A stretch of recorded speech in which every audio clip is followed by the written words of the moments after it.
বিয়ে, বৌভাত সবকিছু কমপ্লিট হলো। খুব ভালোভাবেই সবকিছু শেষ হলো। আর এখন পালা হচ্ছে যার, যার গন্তব্যে যাওয়া। মানে যার, যার বাসায় ফিরে যাওয়া। আমারও বাসায় যাওয়ার ডাক চলে আসছে। তার আগে চলেন আজকে আমরা কিছু মজাদার পেয়ারা খাবো। এটা আমার কাকার গাছের পেয়ারা। গাছটা অনেকদিন আগেই দেখেছি অনেকটা ছোট ছিল। এখন অনেকটা বড় হয়ে গিয়েছে। এটা তো পেয়ারাও খুব ভালো ধরেছে এই বছর। ১টা ২টা করে প্রাচ্য আমাকে এনে দিচ্ছিল। বাট আমি ভাবতেই পারিনি যে এই গাছটা এত বড় হয়ে যাবে। এটাতে এখন পেয়ারাও হয়েছে বেশ। তাই এখন আমরা সবাই মিলে এখানে এসেছি। আমার একটা বোন জামাই আর আমার একটা পিসাতো ভাই মিলে পেয়ারা পাড়ছিল। তাই আমাকেও ডেকে নিয়ে আসছে। আর পেয়ারা মূলত এই অবস্থায় খেতে বেশি মজা লাগে। বেশি পেকে গেলে বা মজে গেলে খেতে একদমই ভালো লাগে না। তাই এখনই গাছ থেকে পেড়ে আমাদেরকে দিল ১-২টা করে। পেয়ারা খেতে, খেতে এই দিকটা দিয়ে একটু সামনের দিকে যাচ্ছিলাম। আর সাথেই চোখে পড়লো আমাদের আমড়া গাছটা। প্রতি বছরই আমাদের এই ২টা আমড়া গাছে প্রচুর পরিমাণ আমড়া হয়।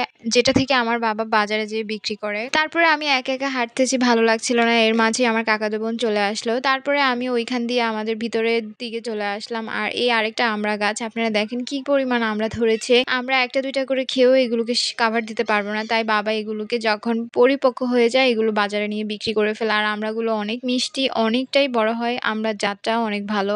আমার ঠাকুমা থাকাকালীন অবস্থায় ২টা আমড়া গাছ লাগিয়েছিল। আর এখন আমড়া গাছগুলো এত বিশাল বড় হয়েছে। তারপরে আমড়া খাওয়া শেষ। এখন চলে আসলাম জাম্বুরার দিকে। আমাদের যেহেতু জাম্বুরা গাছ আছে, অনেকগুলো জাম্বুরা ধরেছে। তার আগে যখন এসেছিলাম তখনও দেখেছি জাম্বুরাগুলো গাছেই আছে, এখনো কাঁচা অবস্থায়। এবারও আসার পরেও শুনি পারা যাবে না, এখনো পাকেনি। তাই আমি যে একটা টুকা দিলাম, একটা টুকা না দিতেই দেখি পড়ে গেল। ভাবলাম এটা পেকেছে, বাট খোলার পরে তো একদম নিরাশ হয়ে গেলাম। কারণ এটা এখনো এতটাই কাঁচা আছে যে আমরা এটা ঠিকঠাক মতো খেতেও পারিনি। সত্যি কথা বলতে আমাদের কাছে জাম্বুরাগুলো অনেক মজা হয়। এগুলো এত পরিমাণ রসালো হয় আর কালারটা কিন্তু লালচে রঙের। পরিপক্ক বা ওইরকম ভাবে পাকেনি দেখে বোঝাই যাচ্ছিল না।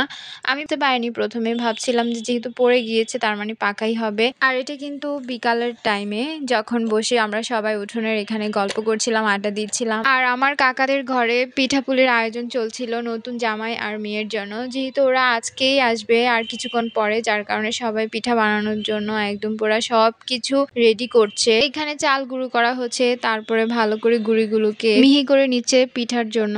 আর ওইখানে রান্না বান্নারও আয়োজন চলছে। যেহেতু নতুন জামাই বলে কথা, তাই আয়োজনটাও বেশ হবে।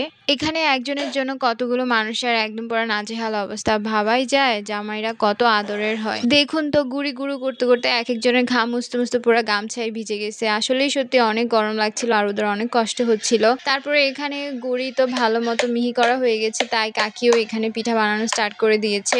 এখানে প্রথম চিতই পিঠা দিয়ে স্টার্ট করা হচ্ছিল। আর আমাকে ডাকা হয়েছিল পিঠাটা একটু চেক করে দেখার জন্য লবণ ঠিক আছে কিনা। তাই আমিও আর দেরি করলাম না, সাথে সাথে চলে আসলাম। ভাবলাম যে আসলে গরম গরম চিতই পিঠা খেতে পারবো। তখন তো ভালোভাবে খেতে পারিনি, তাই কাকি পরবর্তীতে নারিকেল চিনি সহ চিতই পিঠা ঘরেই দিয়ে আসলো। আমি একটা চিতই পিঠা খেয়েছি, ভালোই লাগলো। যদিও গুড় দিয়ে আরো বেশি মজা লাগতো। আর চিতই পিঠা তো শীতকালীন পিঠা, শীতকালেই বেশ ভালো লাগে আমার মনে হয়। তারপর সন্ধ্যার পরবর্তী টাইমে আমার ছোট বোন আইসক্রিম খাচ্ছিল, তাই ওর হাত থেকে বক্সটা টেনে নিয়ে আমি খাওয়া স্টার্ট করছিলাম। বললাম যে আগে বড় বোন খাবে তারপরে। তাই আমি এক এক করে সবাইকে দিচ্ছিলাম। ২ জনের খাওয়ার কথা ছিল, বাট পরবর্তীতে ৪-৫ জন এক এক করে চলে আসছে, তাই সবাইকে আমি চামচ দিয়ে দিচ্ছিলাম, আমিও খাচ্ছিলাম।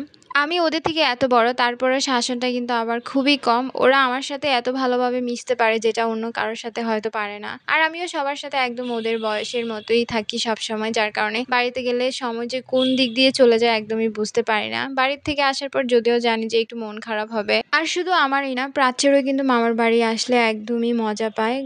বেশি আনন্দ লাগে ওর, কিন্তু আনন্দের পাশাপাশি ওর শরীরও এত বেশি টায়ার্ড হয়ে যায় যে বাসায় নিয়ে গেলে শুধু ওর ঘুমায়। আর আমাদের বাড়িতে আসলে ক্যারাম, লুডো, তারপরে উনু খেলাই হয় সবসময় সন্ধ্যার পরবর্তী টাইমে। এছাড়া তো গল্প আড্ডা লেগেই থাকে। আজকে যেহেতু নতুন জামাই আর আমাদের মেয়ে এসেছে, তাই আজকে জামাই হরিলোড আছে। আমাদের ঘরে এটা দিয়েছে, যার কারণে আমি তাড়াতাড়ি করে আইসক্রিম খাচ্ছিলাম। কারণ আমি যে রুমে বসে খাচ্ছিলাম এই রুমেই প্রোগ্রামটা হবে। তাই আমরা সবাই মিলে একটু তাড়াহুড়া করছিলাম আর ওইখান দিয়ে সবকিছু রেডি করছিল। রাতের অন্ধকারে আসলে ওইরকম ভাবে কিছু দেখাতে পারবো না বিধায় ভিডিও করতে পারিনি, তা না হলে আমি আপনাদেরকে দেখাতাম। আর যেহেতু গ্রামের ময়মুরব্বীরা মিলে হচ্ছে এটা করে, যার কারণে আমি আর ওইরকম ভাবে ভিডিও টিডিও করিনি।